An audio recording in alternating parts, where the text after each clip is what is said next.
In the wealthy suburbs of Austin, Texas, the night had never felt so heavy.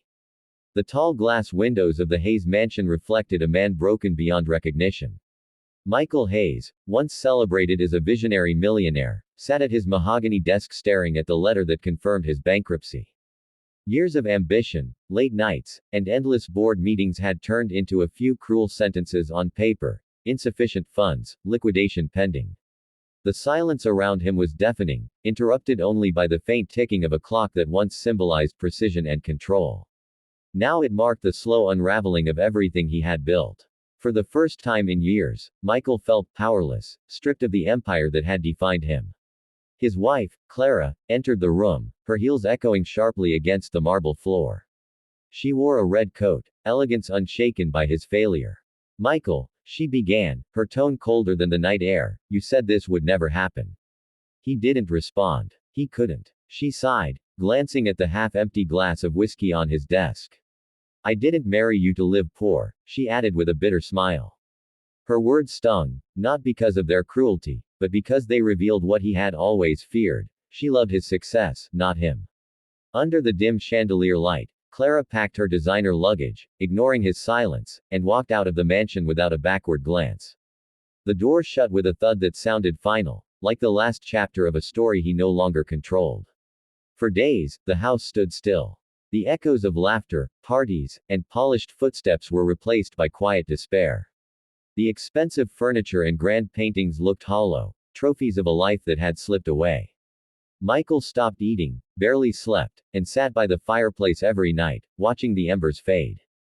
But amidst the emptiness, one figure remained: Anna, his young maid. She was barely 23, gentle in her movements, with eyes that spoke more than words. She had seen the fall of the house she worked in, yet she stayed. She cleaned quietly, left meals on the table, and never once asked about her salary. One evening, she found him sitting at the dining table surrounded by unpaid bills and unopened letters. His shoulders slumped, his face pale. She hesitated, then walked closer and spoke softly: "Sir, maybe money isn't gone. Maybe it's just hiding until you learn what truly matters." Her voice trembled slightly, but her words landed like sunlight breaking through storm clouds. Michael looked up for the first time in days, eyes tired but curious.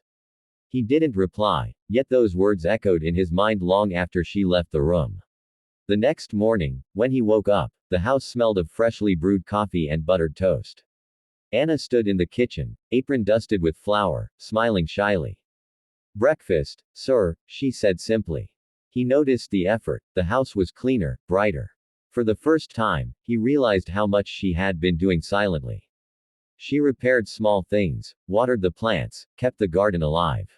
He felt humbled. "You don't have to do all this," he murmured. She shook her head. "I don't work for money right now, sir. I work for peace." Her simplicity pierced deeper than any lecture or sermon could. Days turned into weeks. Michael began to regain fragments of his old self. One afternoon, while going through old business files, Anna pointed out an idea he had abandoned years ago: a renewable energy prototype. "This could still work," she said eagerly. Her curiosity sparked something in him. Together, they began rebuilding. She typed while he sketched. They shared coffee over spreadsheets, laughter over mistakes, and hope over uncertainty. Slowly, he realized that her presence filled a silence money never could. She wasn't just a maid, she was the reason he was trying again. Weeks later, a small investor showed interest in their eco-energy project. It wasn't much, but it was enough to start. Michael began smiling again, not the proud smile of a rich man, but the quiet one of someone rediscovering life. When Clara called one evening, pretending to check on him, he simply said, "I'm doing fine," and ended the call without a hint of pain.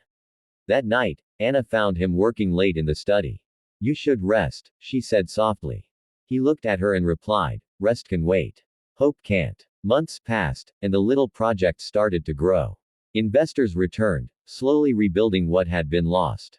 Yet Michael knew the real treasure wasn't the money, it was the lesson hidden in his fall. The loyalty of one humble soul had rebuilt what greed had destroyed.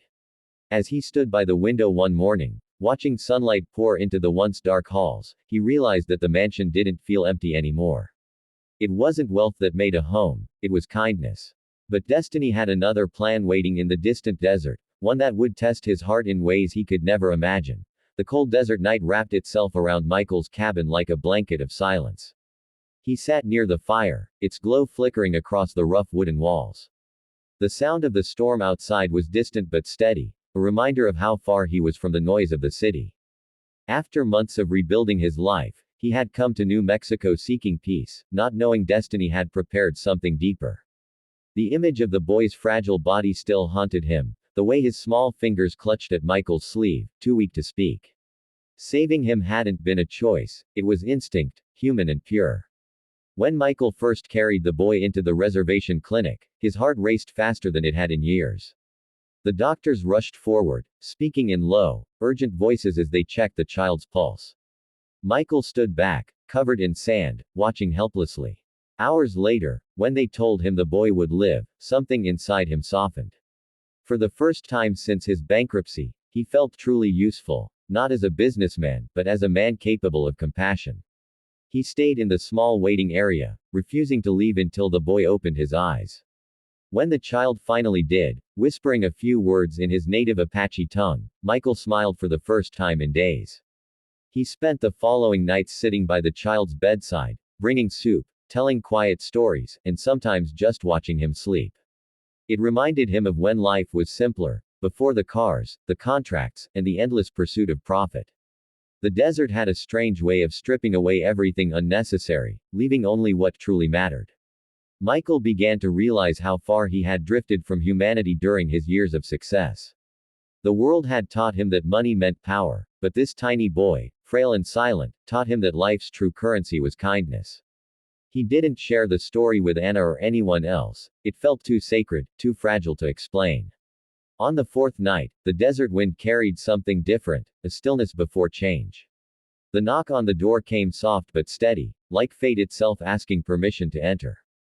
Michael opened it to see three Apache women standing under the pale moonlight, their traditional shawls fluttering in the cold breeze. Their eyes told stories older than time, of survival, loss, and gratitude.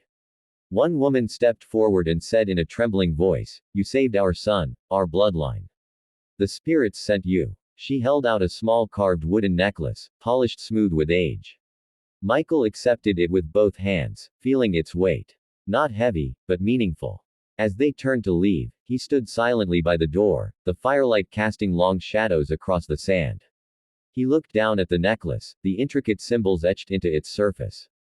It seemed to glow faintly in the fire's reflection.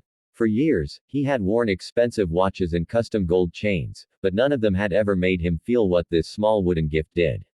It was a symbol of life, of being connected to something bigger than himself.